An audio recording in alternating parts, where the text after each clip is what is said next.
Kemarin ya. Ya. Baik, terima kasih. Assalamualaikum warahmatullahi wabarakatuh. Selamat siang dan salam sejahtera untuk kita semua. Mungkin sebelum sidang eksepsi saya sudah jawab, dan sekarang saya berikan ulasan tentang permasalahan eksepsi yang disampaikan oleh Pak Ahmed ya. Ada beberapa hal yang disampaikan sama dia, ya, termasuk yang merasa dikriminalisasi, ataupun yang kedua bahwa dakwaan JP itu tidak kena kepada substansinya menurut daripada kuasa hukumnya. Kemudian juga menyinggung masalah BPOM ya. Satu-satu kita ulas ya. Yang pertama, masalah dakwaan daripada JP itu sudah jelas bahwa itu 369 ayat 1 ya, Junto 55 dan juga untuk TPPU. Nah, kita harus tahu kenapa masuk di situ TPPU itu. Kalau TPPU masuk berarti ada pidana asalnya atau pidana pokoknya. TPPU tidak akan mungkin berbunyi kalau tidak ada pidana asalnya, pidana pokoknya. Nah, ini sekarang kan berkaitan dengan apa yang sudah disampaikan oleh Reza Gledis kepada Nikita. Nah, kemudian dakwaan itu dilakukan oleh JPU. Ada yang bertanya, kenapa 368 sekarang jadi berubah 369? Jadi sehingga hilang pemerasannya. Enggak hilang. Harus bisa dipahami oleh media maupun publik yang tidak mengerti masalah hukum. Kalau namanya pencemaran nama baik itu termaktub di dalam 310, 311. Kalau 369 itu juga termasuk dalam kaitannya pemerasan. Karena dikatakan di situ ya, untuk mengambil keuntungan baik seluruhnya atau sebagian untuk dimiliki hasil daripada kalau tidak terjadi kesepakatan kedua belah pihak. Makanya saya katakan kalau kau tidak speak up ya, kalau kau tidak kasih saya speak up. Itu pemerasan halus juga. Nah, sekarang jadi pointernya, coba tolong si Bakmin ini ya mengkonteri nanti kan akan diberikan jawaban. Nanti kan JPU mempelajari ini kan gitu. Nanti akan disampaikan lagi tanggapan dari JPU ataupun ditambah dengan keterangan daripada kuasa hukumnya Reza Gledis. Nah, jadi apa yang sudah disampaikan kemarin itu ya sudah bergulir ya. Itulah suara hati atau keinginan daripada seorang Nikita yang jadi terdakwa. Kemudian yang kedua, yang masalah dikatakan kriminalisasi itu ya silakan aja nanti dibuktikan. Saya tidak mau berdiri dimanapun, saya berdiri di tengah. Kalau betul-betul bisa dibuktikan bahwa itu kriminalisasi, buktikan dengan data fakta hukum dan bukti-bukti yang lain bahwa itu merasa dikriminalisasi atau tidak. Kemudian JPU mengeluarkan dakwaannya sesuai dengan hati nuranimu atau tidak. Kalau tidak sesuai, berikan tanggapannya. Nah, eksepsi kemarin sudah disampaikan berapa halaman saya juga nggak tahu ya. Kemudian yang ketiga tentang masalah BPOM. Mungkin sebelum bergulir ya mungkin didengarkan juga ya dari pihak Nikita dan Pak Ahmed. Supaya nanti bisa ada kesamaan keadilan hukum.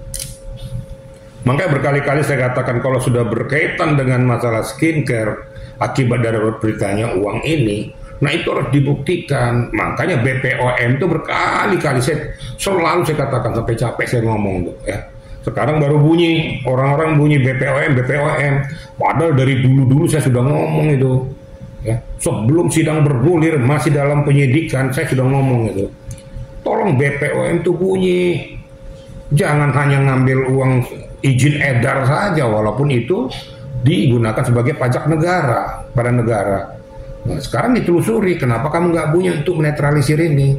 Supaya nanti kalau memang betul-betul ini memang bermasalah skincare-nya ini, biar bisa diambil langkah tindakan hukum dari Depkes maupun pihak kepolisian. Nah, kalau memang nanti ini memang standar sesuai kelayakan dari BPOM, ya diluruskan supaya dia pihak Reza juga jangan terjepit. Kan tinggal itu aja kan. Kalau memang betul-betul dia overclaim atau underclaim, sudah lakukan lidik-sidiknya. Bila penting, kalau saya memang terbukti, itu sita tutup itu skincare-nya tuh, uangnya disita karena itu adalah hasil daripada kejahatan. Tapi kalau itu salah ya, tapi kalau benar ya berikan juga dong kepastian hukum kepada pihak Reza. Kan saya adil ngomongnya nih ya. Jadi mana yang benar, mana yang salah. Nah ini yang kira-kira yang bergulir kemarin yang saya lihat. Kemudian hakim menutup untuk memberikan tanggapan nanti untuk sidang berikutnya. Jadi bukan menolak, bukan ya. Kan tidak seketika itu harus menjawab itu. Tentu kan akan dianalisa oleh pihak JPU, tanggapannya apa tentang nota keberatan daripada pihak terdakwa. Mungkin ditambah juga nanti dari pihak Reza Gladys dengan kuasa hukumnya. Yang perlu saya kutip di sini, bahwa siapapun yang berkaitan, yang ada irisannya, yang ada relevansinya dengan peristiwa ini harus diperiksa. Saya monitor di BAP itu menyebutkan juga nama orang-orang tertentu. Saya mohonkan diminta juga keterangannya. Sejauh mana keterlibatanmu, sejauh mana irisannya, sejauh mana relevansinya dengan peristiwa ini, supaya terang suatu perkara itu. Sehingga diberikan tanggapan dan jawaban. Nah, kemudian hakim akan bertanya, JPU akan bertanya, pihak kuasa hukum daripada Reza dan Nikita juga bertanya. Nah, sehingga akan keluarlah tanggapan dan jawaban daripada orang yang dipanggil itu. Tentunya kan di depan publik nih, hakim akan menilai ini. Hakim akan menganalisa ya kebenaran daripada informasi ataupun tanggapan ataupun jawaban daripada orang-orang yang dipanggil. Termasuk nanti kemungkinan juga akan dipanggil juga saksi ahlinya, ya, atau juga ahli pidananya, atau mungkin juga saksi adecar dan yang lain-lain. Nah, sehingga mari kita berikan kepada masyarakat suatu perjalanan edukasi hukum dan perjalanan hukum yang benar, yang berkeadilan. Sehingga masyarakat awam tahu, oh begini prosedur ataupun etikanya. Nah, yang satu yang kita harapkan adalah, karena ini sudah booming, berikan prosedur hukum, berikan kepastian hukum, berikan keadilan hukum kepada orang-orang yang terlibat di dalamnya. Kalau memang terlibat ya buktikan, berikan sanksinya. Kalau tidak terlibat ya jangan juga dikebiri, jangan juga berikan sanksi yang tidak sesuai apa yang dia lakukan. Adil kan? Kira-kira itu media ya. Pak, ada yang menarik lagi nih Pak, dari dapat notis dari Rieke Diah Pitaloka yang menyuarakan bahwa peran harus diperiksa juga atau diselidiki juga, jangan sampai ada oknum yang ikut terlibat diduga diguyur gitu Pak. Nah, kan saya sudah ngomong tadi. Makanya dibuka Pandora selebar-lebarnya. Ya. Yang Mbak Diah Pitaloka ya saya kenal, saya teman saya, dia tahu saya siapa. Ya. Dia ini kan orang-orang lugas juga nih Mbak Diah ini ya. Menurut hemat saya bagus, supaya jangan tertutup siapapun yang ada relevansinya. Kan saya katakan tadi, siapapun yang terlibat yang ada relevansinya, mau itu dari aparatnya, mau itu dari orang-orang tertentu, kalau memang bisa dibuktikan, ya silakan aja diperiksa. Nanti kan ada jalurnya nanti, apakah dari pihak aparatnya, ya kan ada pimpinan atasannya, laporkan saja. Nah, sehingga keadilan hukum itu berjalan dengan baik, tidak ada tebang pilih. Kalau ada dikatakan perubahan pasalnya itu sah-sah saja ya. Jangan juga masyarakat media publik juga salah pengertiannya, karena itu ada koordinasi antara penyidik dan JPU. Yang penting itu ranahnya tidak akan lari, tetap aja pemerasan juga itu 368, 369 itu tidak lari. Jadi contoh, nggak mungkin dari pasal 372 ya dan 378 penipuan penggelapan tuh tiba-tiba dibuka di sini irisannya dengan pasal 338, 339, kan nggak nyambung penipuan penggelapan dengan pembunuhan, kan nggak nyambung nih. Nah, ini 368, 39 memang ada irisannya, ada dengan kekerasan, ada dengan cara lisan, cara tertulis, intimidasi secara halus, sehingga orang yang bersangkutan mengeluarkan uangnya daripada dipublikasikan atau di-speak apa yang dia lakukan, apa yang dia kerjakan. Ini yang saya katakan berkali-kali, buka nih kita, jangan kamu tutup-tutupin lagi. Kamu kan sekarang udah merasa tersakiti nih, daripada kamu terkenal sendiri, buka saja selebar-lebarnya. Bagaimana sih peristiwa perpindahan uang ini, apa sih yang terjadi, karena apa ini berpindah, Tentu kan ada, nggak mungkin cuma-cumain uang, nggak ada itu. Nah, kalau memang betul-betul endorsement, ya, di endorse, di endorse itu ya buktikan bahwa di endorse apa buktinya? Nih, bahwa ini tidak ada relevansinya dengan pemerasan. Nah, buktikan juga. Tapi kalau memang ada relevansinya, buka saja. Saya gara-gara begini dikasih ini. Berarti kalau ditindak pidana korupsi, yang menyuap dan yang disuap itu kena. Nah sekarang supaya dikenakan itu kalau memang betul, ya dibongkar saja. Oh ini menyangkut masalah skincare, karena skincare-nya takut di blow up, bahwa karena skincare-nya itu bermasalah dan sebagainya, makanya dia rela memberikan uang ini kepada saya. Contoh ini lah.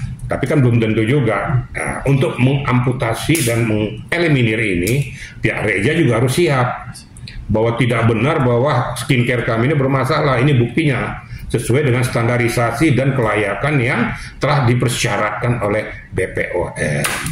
Di akhirnya, makanya saya katakan tadi, BPOM bunyi, luruskan, jangan lihat kisruh di dalam ini semua, diam-diam aja. Sehingga berbunyi bahwa ini memang betul murni pengerasan atau memang berkaitan dengan masalah skincare.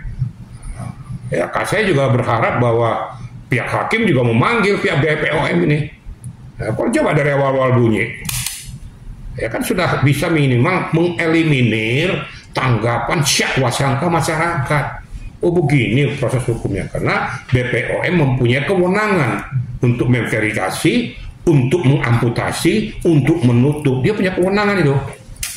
Nah, kira-kira gitu rekan media ya. Terakhir dari saya, menurut Abang sebagai praktisi hukum, Niki minta perkara pidananya dihentikan atau ditangguhkan sampai perkara perdatawan prestasinya itu selesai berkekuatan hukum. Menurut Abang sendiri sebagai praktisi hukum, gimana melihatnya selama ini proses hukum? Bisa lah, ini kan sudah bergulir di pengadilan. Kalau sudah bergulir di pengadilan itu yang nggak bisa dihentikan, itu kan sudah berjalan. Tapi namanya permintaan daripada terdakwa ya manusiawi kan. Nah, kalau namanya wan prestasi kita lihat saja wan prestasinya modelnya apa. Apakah ini wan prestasi? Kalau wan prestasi adalah suatu kesepakatan tentang suatu pekerjaan dengan catatan. Ya. Wan prestasi tidak akan berlaku apabila berbau pidana. Ingat ya. Bahwa yang dipersyaratkan dalam kesepakatan antar kedua belah ini tidak boleh berbau pidana. Kalau berbau pidana, wan prestasi itu gugur, nggak bisa. Nah, tinggal buktikan saja. Tapi kalau permintaan daripada pihak Nikita supaya ditangguhkan dulu segala macam, ya manusiawi lah. Saya nggak mau juga mengamputasi apa permintaan ini kan, ya namanya juga permintaan ya. Ya dari kuasa hukumnya meminta supaya ditangguhkan sampai sidang perdata selesai. Ya sah-sah saja permintaan kita kan. Sehingga akan aja tinggal hakim yang menilai, menganalisis, mengambil suatu keputusan. Ya. Jadi saya adil kan, saya nggak bicara kemana-mana. Tapi saya memberikan edukasi hukum kepada masyarakat supaya paham, oh begini rupanya pokok permasalahannya. Jadi akhirnya saya berharap hakim kita ketuk hati nuraninya.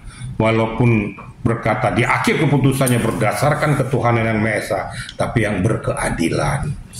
Adil kepada masyarakat, adil kepada yang bersangkutan, adil juga kepada yang bersengketa. Itu kira-kira ya.